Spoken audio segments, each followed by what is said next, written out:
Here is how anyone on the team can analyze GA4 data without learning a data tool. The GA4 property is already connected here, so the request runs against the synced sessions, sources, pages, and events. I do not write any queries. I just describe what I want. A full GA4 traffic dashboard with sessions over time, top sources, top pages, bounce rate, and a weekly trend. Anomaly explores the available metrics, picks the right chart for each one, and assembles the dashboard.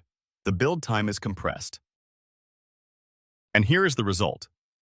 A full GA4 dashboard a marketing team can review immediately.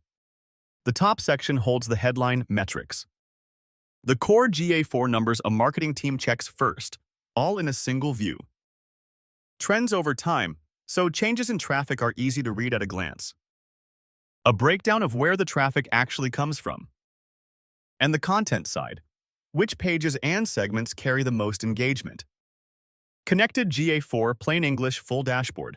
No analyst, no learning curve. Try it free, link in the description.